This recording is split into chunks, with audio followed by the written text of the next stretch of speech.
Hello and welcome to the Vitality Project. My name is Dr. Evan Hughes, and today we're going to be covering a concept called transverse fascial planes. Why are we getting into this? I find myself explaining this multiple times a week to folks, and I believe it's important. The more you know about your anatomy, the more joy and more work you can get out of your body. All right, so let's examine this. Transverse is an anatomical term meaning across. Right? The fascia in the body is a connective tissue. For example, myofascia is a word for the surrounding tissue that covers muscles. Essentially, without fascia tissue, we would be a bag of stuff on the floor. All the right parts, but it wouldn't hold us upright. A plane is just like it sounds.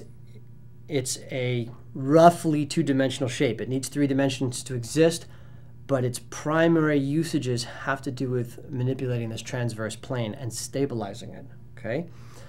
Now, like all good research in the body, there's some bit of debate, but roughly speaking, there are 5 transverse fascial planes. Most of the planes in the body of fascia are from above to below, ascending and descending, and they're like cords. They're the things that prevent us from falling over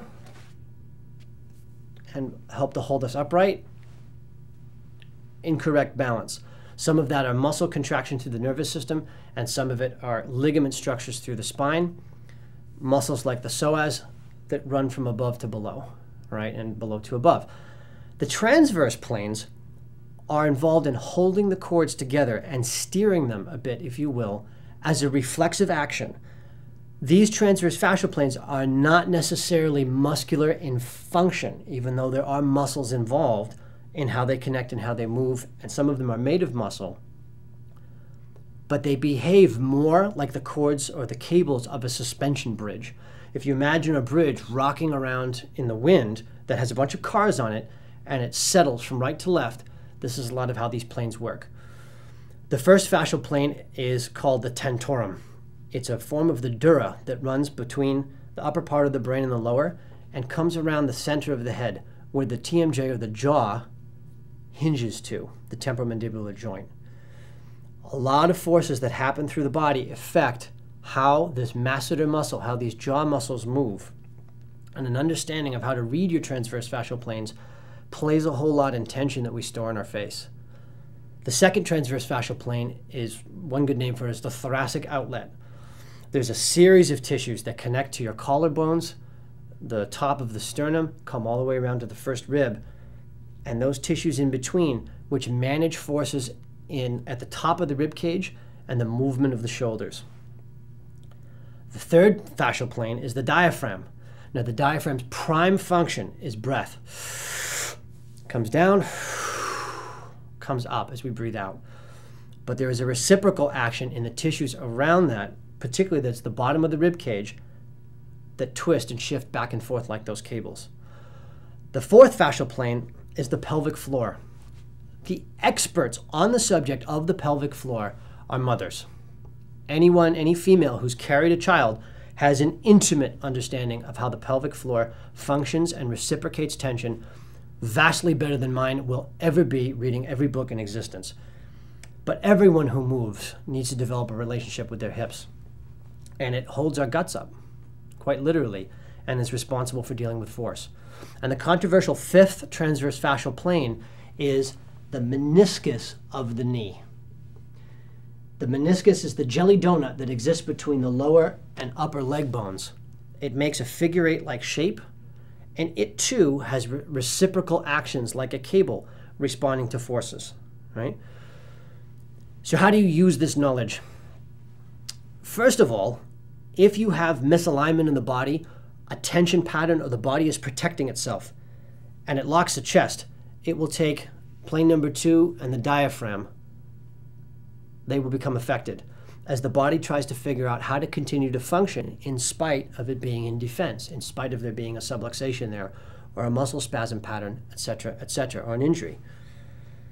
When these 2 planes shift, the tentorium will shift. This affects blood flow and affects neurological function, and so will the pelvis. Now, there's one we haven't talked about as these shifts go on from this tension pattern here.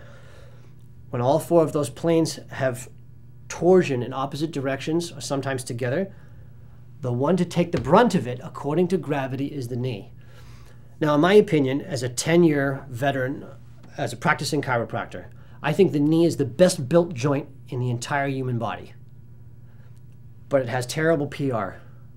Everybody says, my knees are weak, be careful, your knees are weak.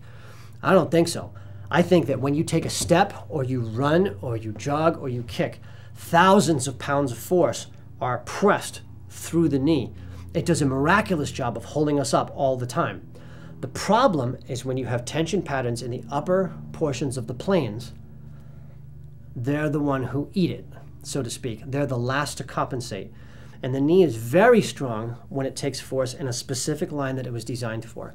But if you change the degree by 2 or 3 degrees and you begin to put those kinds of forces into the knee, it begins to break apart. And so it does a great job compensating for us. So I'm a champion of the knee. I love the knee, right? So an understanding of the fact that all of these planes are connected, I know we focused on the knee for a moment, but even if we're talking about the pelvis, particularly in childbirth, pregnant mothers, it makes a huge difference to have all of the fascial planes addressed and strengthened. They can work for so much longer, they can work so much stronger. And when I adjust people in my office, I always look at all 5 transverse fascial planes, irregardless of symptoms. What I also found is this. When the body begins to protect itself, let's say that you have a particularly rough day at work and your body's going into shock, you have a 2-hour commute home because there was some kind of an accident and your body is stuck, locked in the position, and you happen to eat junk food all day. The body has been assaulted and it starts to wind.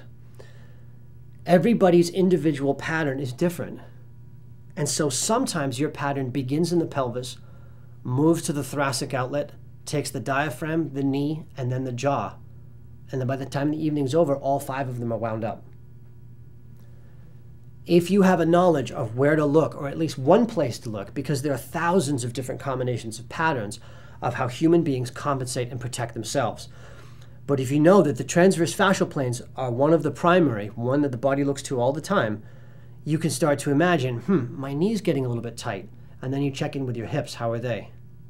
Maybe the hips are tight too. Try a 5-minute walk. You feel yourself short of breath. Maybe stretch your legs.